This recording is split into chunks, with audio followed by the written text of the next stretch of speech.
Warahmatullahi wabarakatuh. Perkenalkan dulu, nama saya Parita Sucita dari Pendidikan Biologi 4 UIN Raden Fata Palembang. Jadi guys, di sini saya akan menjelaskan tentang Pteridophyta. Wow, pasti teman-teman udah banyak yang tahu kan apa itu Pteridophyta? Ya, Pteridophyta kalau di Indonesia disebut dengan tumbuhan paku. Jadi, kita akan terlebih dahulu membahas tentang pengertian tumbuhan paku. Nah, tumbuhan paku ini termasuk dalam tumbuhan kormus berspora, artinya dapat dibedakan antara akar, batang, dan daun. Tumbuhan ini disebut Pteridophyta yang berasal dari Yunani. Pteridophyta diambil dari kata pteron yang berarti sayap, bulu, dan phyto yang berarti tumbuhan. Di Indonesia, tumbuhan ini dikenal sebagai tumbuhan paku. Sesuai dengan artinya, Pteridophyta mempunyai susunan daun yang umumnya membentuk bangun sayap, menyirip, dan pada bagian pucuk terdapat bulu-bulu. Daun mudanya membentuk gulungan dan melingkar. Tumbuhan paku merupakan jenis tumbuhan berkormus dan berpembuluh darah yang paling sederhana.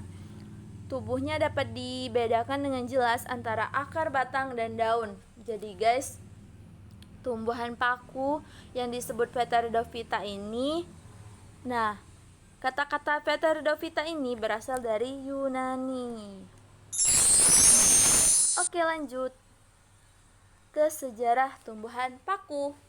Nah, tumbuhan paku ini termasuk dalam kelompok tumbuhan kuno. Fosil tumbuhan paku pertama dimulai awal periode Mesozoik sekitar 360 juta tahun yang lalu. Keberadaan tumbuhan paku di muka bumi ini jauh lebih tua dibandingkan dengan hewan darat seperti dinosaurus. Wow! Ternyata guys, duluan tumbuhan paku dari dinosaurus. Tumbuhan paku berkembang 200 juta tahun sebelum tanaman berbunga dan berkembang.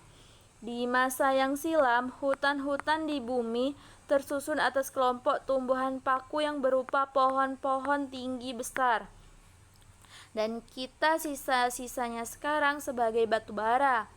Jenis-jenis yang sekarang ada jumlahnya yang relatif kecil. Nah, relatif kecil ini berarti lebih kecil jika dibandingkan dengan warga divisi lainnya.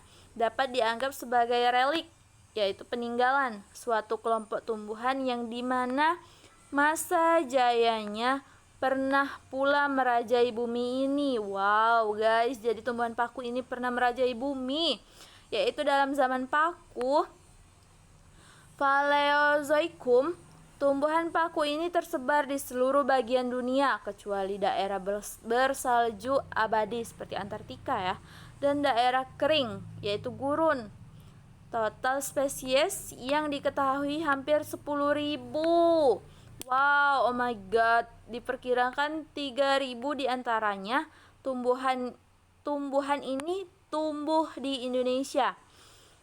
Sebagian besar tumbuh di daerah tropika basah yang lembab. Tumbuhan ini cenderung tidak tahan dengan kondisi air yang terbatas. Tumbuhan ini merupakan jenis kelompok tumbuhan berklorofil, hidup sebagai sporopit, dan ada yang epipit. Oke guys, kita lanjut ke ciri umum tumbuhan paku. Jadi ciri umum tumbuhan paku itu dapat kita lihat dari mulai akar, batang, daun, dan bentuk tubuh. Oke. Ciri pertama yaitu akar. Akar ini berbentuk rizoid pada generasi gametofit. Nah, setelah itu akar serabut pada generasi sporopit. Nah, struktur anatomi akar yaitu pada bagian ujung dilindungi oleh kaliptra. Di belakang kaliptra terdapat titik tumbuh akar terbentuk bidang 4 yang aktivitasnya keluar membentuk kaliptra, sedangkan ke dalam membentuk sel-sel akar. Maaf ya guys, typo. Nah, pada silinder pusat terdapat fasisi berkas, pembuluh angkut bertipe konsentris, yaitu silem dikelilingi floem. Akan kita lanjut. Batang. Nah, ciri umum dari batang yaitu protalium pada generasi gametofit, batang sejati pada generasi sporofit. Struktur anatomi batang. Yang pertama, epidermis mempunyai jaringan penguat yang terdiri atas sel-sel sklenkim. Korteks banyak mengandung lubang yaitu ruang antar sel. Silinder pusat terdiri dari silem dan floem yang mengangkut berkas pengangkut bertipe konsentris.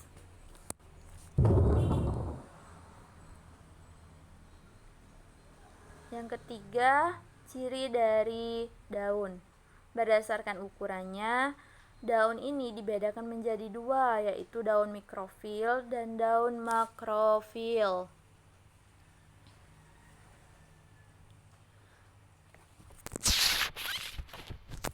Nah, daun mikrofil ini berukuran kecil, hanya setebal selapis sel dan berbentuk rambut. Wow. Daun makrofil ukurannya besar dan tipis, sudah memiliki bagian-bagian daun seperti tulang daun, tangkai daun, mesofil, dan epidermis. Nah, jika berdasarkan fungsinya, daun ini dibedakan menjadi dua, yaitu daun tropofil, sporofil, troposporofil. Nah, daun tropofil ini untuk berfotosintesis. Daun hanya mengandung klorofil dan banyak dimanfaatkan untuk proses fotosintesis. Daun sporofil itu penghasil spora. Daun troposporofil yaitu dalam suatu tangkai daun, anak-anak daun ada yang menghasilkan spora dan ada yang tidak ada spora juga. Oke, kita lanjut ke bentuk tubuh. Nah, bentuk tubuh dari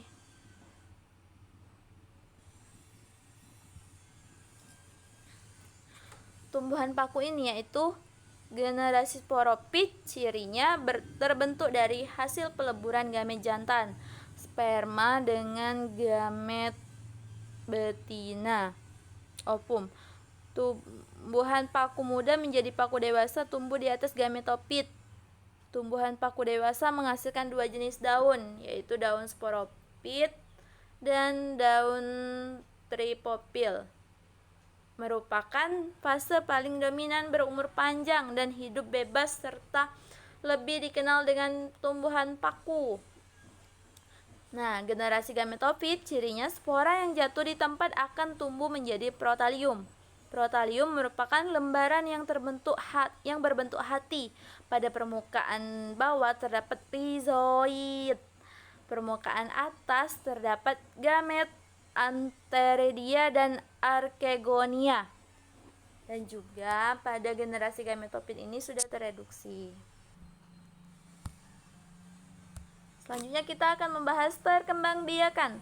Nah, reproduksi tumbuhan paku berlangsung secara vegetatif, yaitu seksual, dengan rizoma dan membentuk spora. Generasi seksual ini disebut dengan generasi sporopit yang diploid, sedangkan generatif seksual dengan pembentukan gamet. Generasi seksual ini disebut generasi gametofit yang haploid.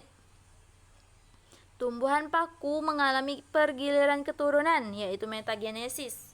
Nah, pergiliran keturunan antara generasi sporopit, penghasil spora, dan generasi gametopit, penghasil gamet. Proses metagenesis tumbuhan paku sebagai berikut. Yang pertama, generasi sporopit, spora yang dihasilkan oleh kotak spora yang disebut sporangium. Sporangium berkumpul dalam satu badan yang disebut dengan sorus yang terdapat dalam daun sporofil. Spora keluar dari sporangium dan bila jatuh di tempat yang cocok akan terjadi pembuahan dan terbentuknya zigot. Nah, setelah itu berbentuklah zigot. Zigot akan tumbuh berkembang menjadi sporopit dan berkembang sporopit dewasa. Yang kedua, generasi gametofit. Pada generasi gametofit, protalium membentuk anteredium sebagai alat kelamin jantan dan menghasilkan spermatozoa, sedangkan archegonium sebagai alat kelamin betina yang menghasilkan ovum. Nah, hasil peleburan antara sperma dan ovum menghasilkan zigot yang kemudian tumbuh menjadi tumbuhan paku yang memiliki akar, batang, dan daun. Semudah itu ya guys. Kita lanjut.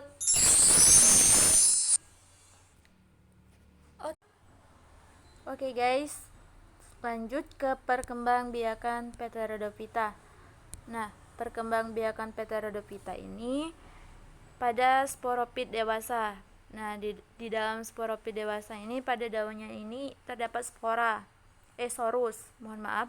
Nah, pada sorus ini terdapat sporangium. Di dalam sporangium ini terdapat spora untuk perkembangbiakan. Nah, jika spora ini terjatuh dan tepat pada sasaran, yaitu rizoid, maka akan terjadi pembuahan antara anteredium dan archegonium. Membentuklah menjadi zigot dan membentuklah menjadi sporopit muda dalam protalium, sehingga selanjutnya akan menjadi sporopit dewasa. Oke, perkembangbiakan metagenesis paku homospora. Berasal dari spora juga, membentuk protalium. Ada archegonium dan anteredium, yaitu jika sudah di sini akan terjadi pembuahan, membentuk zigot, membentuk tumbuhan paku, membentuk sporopit dan sporangium. Selanjutnya, skema metagenesis paku heterospora.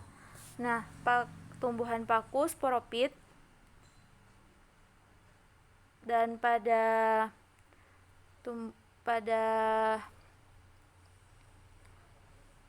gamet jantan yaitu mikrosporopil dan pada gamet betina megasporopil. Pada gamet jantan mikrosporangium, mikrospora, mikrogametofit, dan pada gamet betina mikrosporangium, megaspora, dan megametofit. Lalu pada gamet jantan yaitu anteredium, pada gamet betina archegonium. Lalu pada gamet jantan itu sperma dan pada gamet betina itu telur. Nah, jika telur dan sperma ini sudah bertemu, maka akan terjadi pembuahan. Dan pembuahan lalu berfertilisasi akan membentuk zigot. Nah, selanjutnya klasifikasi dari Pteridophyta. Nah, di sini saya cuma memberikan beberapa kelas, yaitu 3 kelas ya guys. Nah, kelas pertama yaitu Physiolophytinae, yaitu bangsa Physiolotales, paku telanjang. Dari bangsa ini ada warganya yang masih hidup, ialah marga Physilotum, yang berupa ternak kecil rendah dan percabangan menggarpu. Tumbuhan ini sama sekali tidak berakar. Hanya mempunyai tunas-tunas tanah dengan rizoid, dan pada batangnya terdapat mikrofil dan daun kecil berbentuk sisik, tidak bertulang dan tersusun jarang-jarang dalam garis spiral. Contohnya itu Physilotum nudum yang masih terdapat di Pulau Jawa dan Sumatera. Jadi tumbuhan paku yang kelasnya Physiolophytinae ini masih terdapat contohnya yaitu di Sumatera dan Jawa ya. Yang kedua, kelas Lycopodidae. yaitu paku rambat atau paku kawat.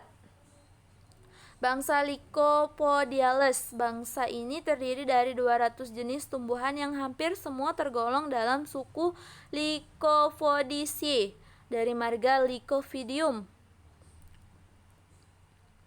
Batang mempunyai berkas pengangkut yang masih sederhana, tumbuh tegak atau berbaring dengan cabang-cabang yang menjulang ke atas. Daun berambut berbentuk garis atau jarum yang dianggap homolog dengan Microphyle. Oke, contohnya itu Lycopodium obscurus. Selanjutnya, kelas Equistinae, yaitu paku ekor kuda. Bangsa Equisiteles. Bangsa ini tumbuh sebagian di darat, sebagian di rawa-rawa, memiliki semacam rimpang yang merayap dengan cabang yang berdiri tegak. Pada buku-buku batang terdapat suatu karangan daun serupa dengan selaput atau sisik berbentuk runcing, mempunyai satu berkas pengangkut kecil. Contohnya itu Equisetum telmetae. Oke guys, jadi saya mengambil referensi ini dari buku Hasanuddin yang berjudul Botani Tumbuhan Rendah. Thank you guys. Assalamualaikum warahmatullahi wabarakatuh. Saya Parita Sucita. Terima kasih sudah menonton. Saya pamit undur diri. Bye bye.